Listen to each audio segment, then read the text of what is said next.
Welcome to today's episode, where we welcome Kautilya, the head of marketing, to decode the marketing mindset of Shiprocket. Hi, Kautilya. Hello, thank you for having me. Kautilya, how do you define the marketing vision for Shiprocket today? What's the single biggest story we want Bharat to understand about us? Well, it's interesting. I think more than marketing vision, it's about what we bring to the table and how do we kind of communicate it effectively to the base of audience that we have out there, right? And I think if there is one message that I would want to land effectively and cleanly, it is about the fact about how Shiprocket is kind of building the rails for e-commerce in India. And it's important for our partners, sellers, merchants to understand that because almost every part of their business currently it gets affected by things where Shiprocket has a solution for. Be it about marketing, where we can come up with solutions or help them with solutions that can help them get more demand, be more efficient at marketing, get higher ROAS. Be it about checkout and payments, where we can help them get better conversions through tools that we have to offer, actually stop RTOs at the checkout stage itself, or be it about shipping, right? Where we've got multitude of different tools powered by the large database that we have at our disposal to kind of bring about a lot more efficiency and effectiveness in their operational ecosystem, right? So there's a lot that Shiprocket has to offer. And I mean, the way we are able to effectively take that message across out to the ecosystem is, I think, will be our key focus in the upcoming days. Interesting. All right. How do you ensure our communication resonate equally with our first-time sellers, scaled e-commerce brands, and customers? I think the way to answer this question will be, I'll take it differently. It's about whether are we able to understand our customers or not, irrespective of the size. I mean, if I'm able to understand my seller who's kind of starting out their business well enough and able to talk to them in the language that they resonate with and give them benefits that they are looking for, the message will land, right? It's about whether I'm able to put myself in the shoe of the customer and then understand what exactly is it they're looking for. Similarly, for enterprises, I mean, they are facing their own set of challenges. They're facing their own set of uh, inefficiencies that they want to kind of get rid of, right? It's about the challenge over here is not about one message that will resonate across with different kinds of customers. The challenge here is how do I identify the right solution for each sets of these customers and then are able to identify the right channels to take that message across. It will never be about uniform. It will always be about, am I customer backwards? Am I understanding what exactly is the need? And then am I able to translate that need into a solution Shiprocket has to offer and then take that across to where they are present. If I'm able to do the job, then marketing. So understanding your customer is extremely important here, Absolutely. right? That's the crux of marketing. Absolutely. Right. All right. So it is said that marketing for B2B is tough. So what goes behind creating those communication that your audience understand? The B2C marketeers will disagree with the fact that marketing for B2B is tougher. And thankfully, I have been on both sides. I've been a B2C marketer, I've been a B2B marketer. I fundamentally, I am a firm believer in the fact that marketing is marketing. It doesn't change basis whether you're marketing to businesses or whether you're marketing to customers. What does marketing do? Marketing is a demand creation way, right? And how do you create demand? You create demand by essentially understanding what is the need for your customer. That customer can be a B2C customer or it can be a B2B customer, right? If they are able to understand their need and then translate the solution that you have to offer in their language, you win. Simple as that, right? People say B2B is slightly tougher. I think it primarily comes up from the fact that the channels for reaching out to B2B audiences are not very evolved, which means that marketing is slightly harder in terms of channel choices. Okay. Right? But in this new age, or this new world, I think that problem is also kind of going because of the depth to which digital is present, especially in India, right? Is I think you are only limited by your imagination in terms of how you can craft an effective message and take it to your intent. So again, I don't know whether I answered your question, but the nuance when it comes to B2B marketing is relatively in terms of channel choices and how are you becoming sharper in terms of using those channels effectively. But yeah. Got it. All right. So my next question is, what's one leadership belief that has shaped how you build and guide marketing teams? As we covered in the previous part of this conversation as well, right? Marketing eventually is about focus on the customers. Um, the one thing that I always kind of continue my team to kind of push, right, is to ensure that they don't lose that focus. If at any given point of time, for any given question that is there on the page, if they are able to put themselves in the customer's shoes, right, and really understand the problem from their perspective, half our job is done, right? So I mean, if you have that bone, if you have that mindset that hey, I'm not solving for myself, I'm not solving for people like me, I'm solving for my customers. So if I'm able to spend time with my customers, really understand them inside and out, that kind of gives me a superpower that will anyways elevate me from everyone else around, right? So I think that's part one, that mindset of having that customer. I think part two over here eventually comes down to ownership. The kind of industry in which we are, I think we will always continue to get varied kinds of problems. Some of them P0, some of them P1, and we can get challenges thrown at us from any direction, right? If again, if the person, if my and one thing that I kind of look forward to for my team to have is that sense of ownership. Eventually, it's my problem to solve. It's my business. If that sense of ownership comes out, then I'm sure the kind of people that we are able to kind of get around us, they'll be able to figure out a solution. So that just this mindset of customer focus and then this intent of ownership on the business, and these two things kind of come together to create magic. Very well said. So we are talking about building infrastructure and not just a service. How does that translate into our marketing? It's it's a complex question, because I think what we are trying to do here is we are trying to uh, bring two things together. One, what are we building as a product, right? Uh, the customer is least focused about what you're building as a product. Customer is focused on, are you able to solve my problems or not, right? And my job as a marketeer is to understand what they are looking for. If I take up my product stack and take it out to my customers, more often than not, I'm essentially preparing myself to fail. It will not. Like it's like saying that, hey, um, there's this meme going around, right, where Ian says, "Why is the customer behaving like they have not read my PRD?" As a marketer, I can't do that, right? So I can't have that lens of product or marketing. The lens always needs to be what is the need and how is it that I'm kind of solving for that need. So be it infrastructure, be it service, be it operating system, be it ways, my language always has to be the same as my customer's language. And then kind of communicate to them in terms of what they need, what their asks are, and how is it that I'm adding value. I'm adding value. Or their business. Beautiful, beautifully said. All right. So, what do you think about category creation, especially positioning Shiprocket as an ecosystem, not just a logistic partner? I think it's beautiful, right? Actually, I don't have to work too hard towards that, because essentially the charm over here is in the space in which we are operating. The D2C world in India is kind of going through a boom, right? And it's not going to stop anytime soon. It's just about the factors and the metrics that have kind of come around this ecosystem. We know will kind of continue to grow significantly, right? Year over year over year. So D2C in itself is growing, right? The fact about creating this ecosystem, right? Creating a category. I don't have to create that category, right? The category is kind of booming. How do we see ourselves? We see ourselves as fundamentally as partners to that ecosystem. We are there to understand and really solve for the challenges that they are facing.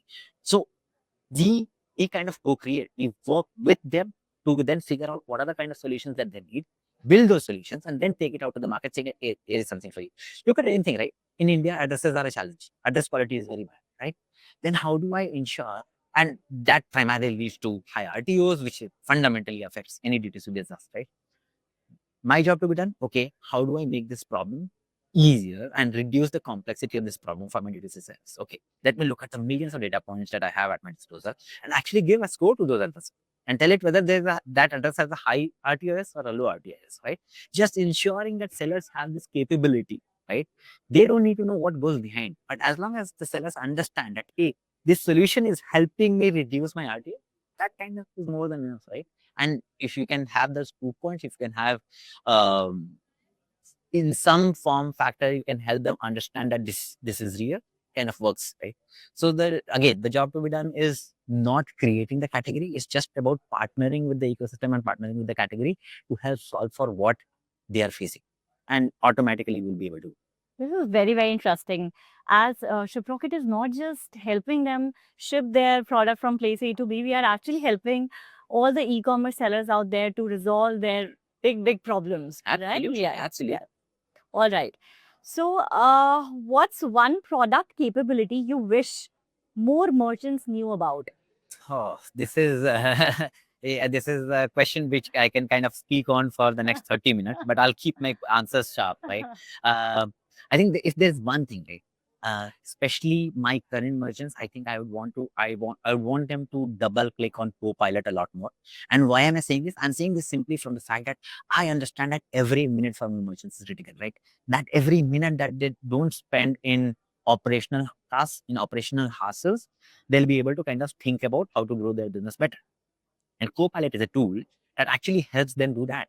That helps them save time. They can actually ask questions to my Copilot in natural language, in natural English. They'll be able to get answers from their own dashboards, right? This is kind of a superpower that the merchants are able to get. And I would love for them to at least give it a shot, try it out, and see how they are able to optimize time from there. Because eventually, especially for my sellers, time is money. All right, audience. So, Copilot, you must go and check it out on the Shiprocket panel. All right. So, the next question is, how do you see marketing evolving for Shiprocket over the next 3 to 5 years? Marketing for Shiprocket, I mean, the way to think about it is, I don't think marketing will evolve for Shiprocket. Marketing in itself will evolve. Why?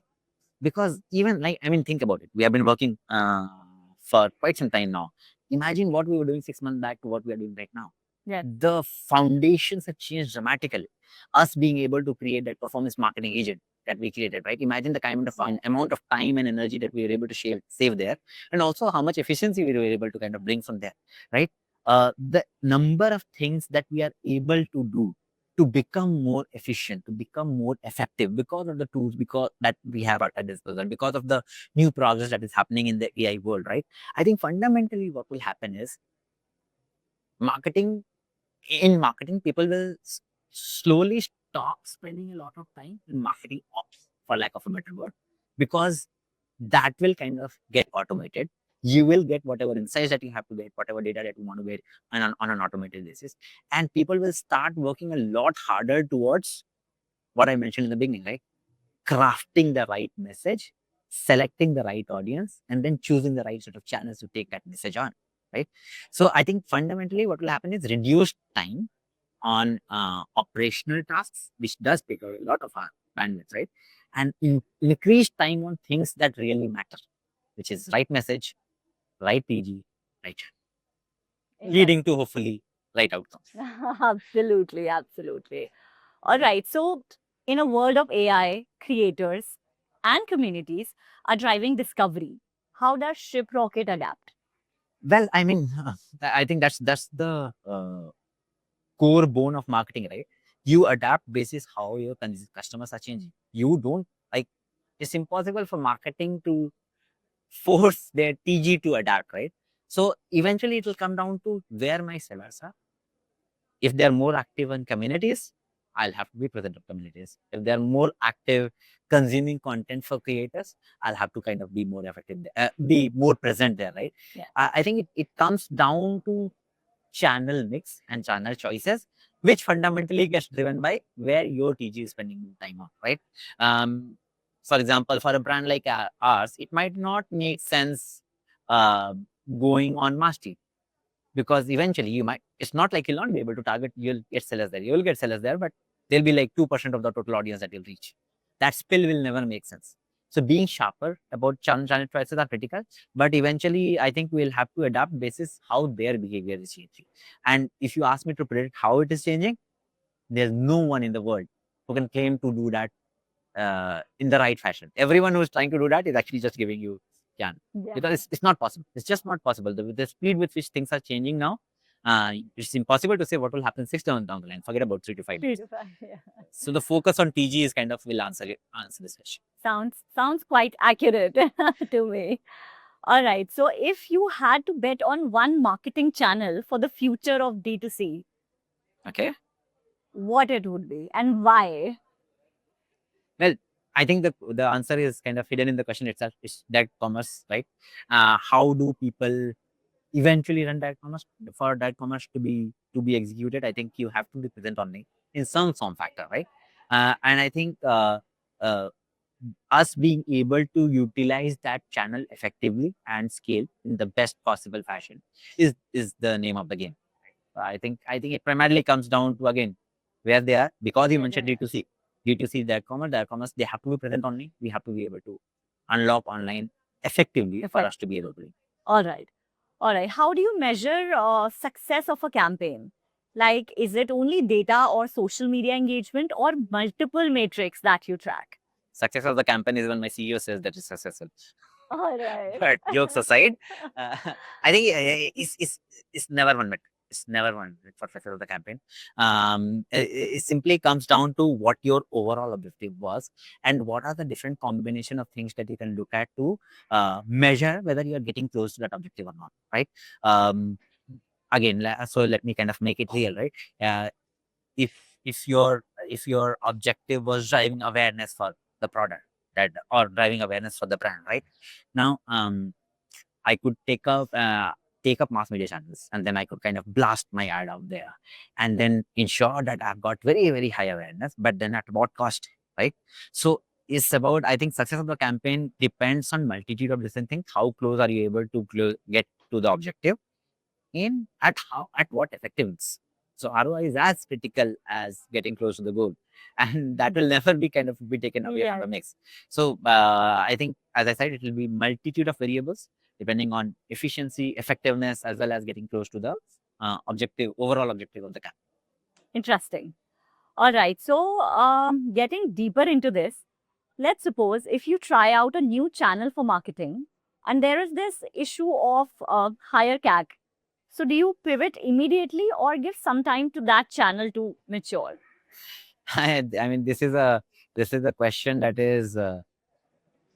that has been foundational to marketing for years now. It essentially comes down to attribution, right? Yeah. Why do we say that a channel has a tag? Because that channel is failing on last touch attribution. Is last touch attribution the best form of attribution that we have? Of course not, right? I mean, multiple different players, multiple different stakeholders have kind of tried to come up with multiple different formats of attribution, forms of attribution. People keep trying out different things. Is there anything which has won? No. And that's why the easiest way is to kind of go ahead and use last touch attribution. But what it kind of, the nuance that kind of misses out is, let's assume, um, let's take uh, let's take Google and Insta, for example, right? Now you could get exposed to 3 different campaigns of Shiprocket on Insta, and then you search on Google, and then you look at that search ad, and you click on that ad, and you convert. Now the question is, should that search ad be the one who should get all the credit? What was the credit that, or the 3 impressions that we saw on Insta had, right? It's not an easy question to answer, but in this age, I don't think just being that quick on taking pause is right. I think the idea is, if you choose a channel to try it out on, it's important to give that time to mature, and it's also important to see what all surround sound effect that channel has had. It's possible that while that channel might have very high CAC, the CAC across other channels has gone down. It's possible, right? It might also be possible that the the CAC might actually be high, but overall CAC remains stable, but you've been able to unlock new audiences altogether. So it depends on, are you able to look at the overall impact of the channel and not just CAC, because that kind of limits it, and you'll never be able to then scale your campaigns effectively. But yeah, I think for lack of multi-touch attribution, while last touch attribution continues to be the hero, I think it's important as marketeers to be very smart about how to evaluate channels, and then kind of how to create the right set of channel mix to run your performance marketing ads. All right. So, here's my last question to you. If there's one message you would leave for the marketing enthusiast, what it would be? Spend time with the customers. That's it. I mean, there's no hack to it. There's no shortcut to that. The more time you spend with your customers, the more you understand their lives, the more you understand what small part that your product kind of plays in their lives, the better you will get at communicating with them, the better you will get at taking your message across to them, and the better you'll get at being registered by them, right? So the more time you spend with the customers, the better you get as marketers. Amazing. Thank you, Kautilya. Thank you.